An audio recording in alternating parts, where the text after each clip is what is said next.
This is Lucky. If you guys remember Hammered, it was a TV show I did for HGTV. Lucky was on a couple episodes of Hammered. It's coming up on 10 years that I've had this guy. He's still doing good. He's about 14 years old. This week I started a slab table build. I was sent this slab by a company in Florida to see what I could do with it, and so it had all these cracks in it. It's a piece of Australian beef wood. I'm going to make a steel frame stand for it. It's going to be a coffee table. A piece of wood like this is so beautiful, there's not much you can do to it except showcase it. I also started a sign build this week. It's going to be a simple build. There'll be some pretty good takeaway in it though, so keep an eye out for that sign build. That's going to be in about a week.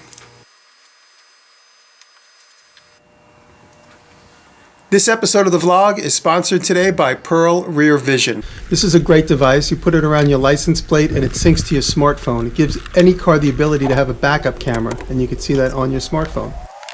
It's quick and easy to install. Just simply plug in the adapter to your onboard diagnostic port and download the app and follow the instructions. And then you have the ability to see what's behind you when you're backing up. And it even has a warning. I love it because I'm not going to run over my chickens anymore. And I'm not going to run over any of my equipment. And I'm not going to run over any shopping carts. Go to pearlauto.com/DiResta. You'll get free 2-day shipping.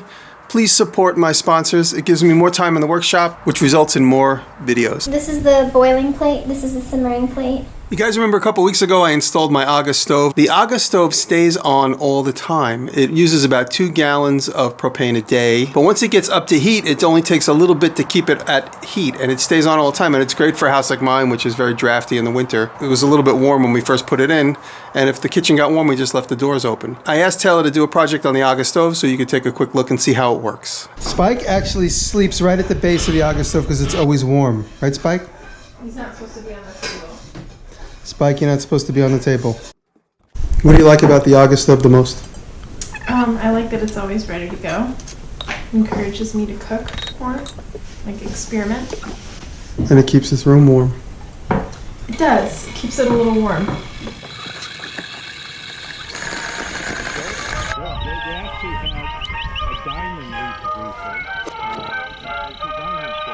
I would make a copy of that.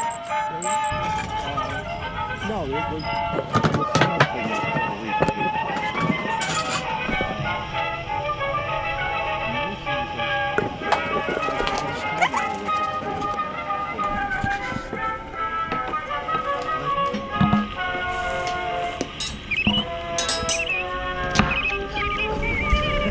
real good. Thank you for the bread lesson. You're welcome. It's almost gone. It smells amazing. I've talked a little bit about Kevin Lizotte. He's a fan who's become a friend, and Kevin is a well-trained machinist. He works for a really big company making really complicated, expensive things. He's been a big inspiration to me to do things correctly on the machine lathe and the Bridgeport, and he has come again for the second time to give me a lesson and to help me tune up my machines. My name is Kevin Lizotte, and I do woodworking and machining. This is an example of a piece I made 3 or 4 years ago. Instagram is kevin.lizotte. The frame is made out of 1/4-inch poplar. The back is a solid piece, like the window pieces are a frame that's glued together and a miter joint on either side there. So they're just 3 pieces joined together. During this summer, Kevin came and helped me with the cannon, and it inspired him to make his own little cannon. Take a look at this. This is a little thunder mug I made. 1018 cold rolled steel. We're going to fire this now. We'll see what happens. I was kind of stalled creatively on the cannon, and Kevin came and spent a couple days with me and got me out of my funk on the cannon and got me back on track. You see Kevin's hands in the video for a second. All right, okay. Get your friction on there, and then I'll move my hands because I don't want to blow my fingertips off. Go.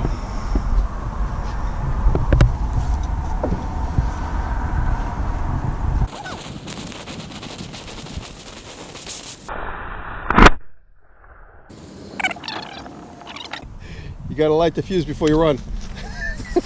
Wait, come over here. Willie, fire in the hole. Whoa. Wait, come over here.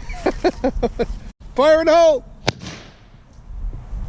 I got a little slack recently because the house hasn't been painted. You'll notice it is painted now. It's been getting scraped, so it looked worse before it looked better. So take a look. It's not in bad shape.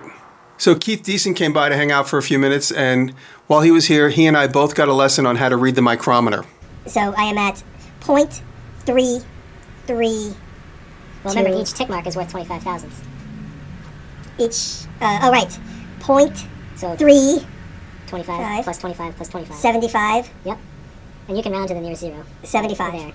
75. So Right. I'm at 3, 100. 300,000, 300 and 75, 375,000. Yeah, you did it.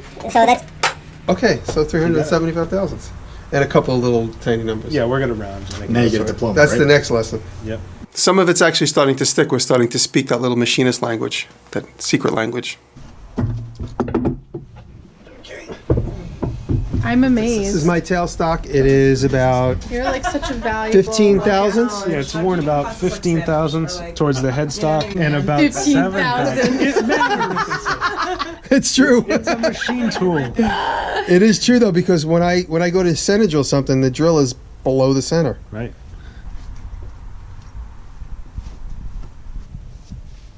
Offset like this. There we go. Once we got the lathe in tune, Kevin helped me cut my very first threads.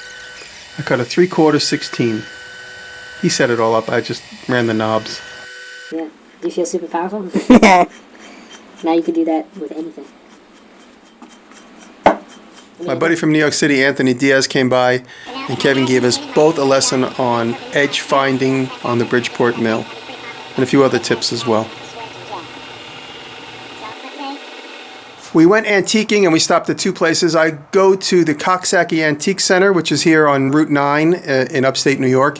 And then Sister Salvage has a lot of great creepy stuff. One cool thing about antiquing is learning things. And that's one of the main reasons I like to go antiquing, is to be inspired and to find new ideas and also to see old mechanisms. Oh, 95.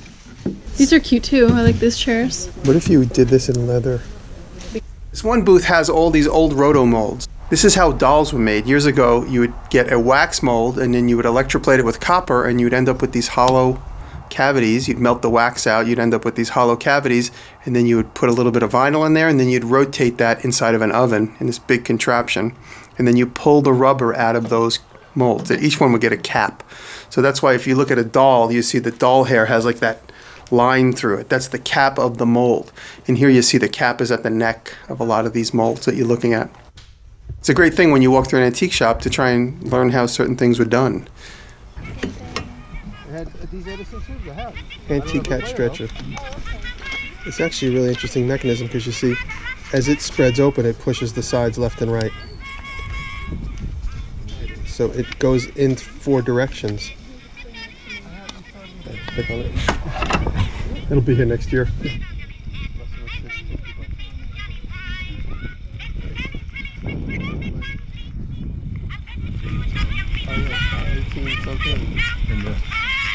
So it was made. Yeah. And then Sister Salvage has a lot of great creepy stuff. Take a look.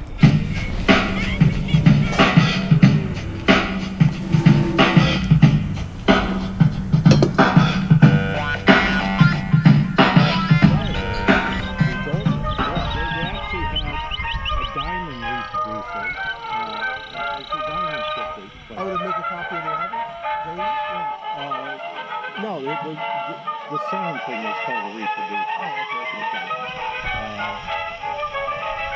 Most of these are, like the one that's on there was a sapphire.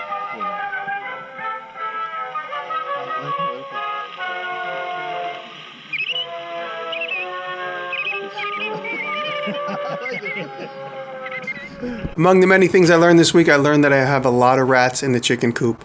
I'm going to check out Matthias's video where he captures rats.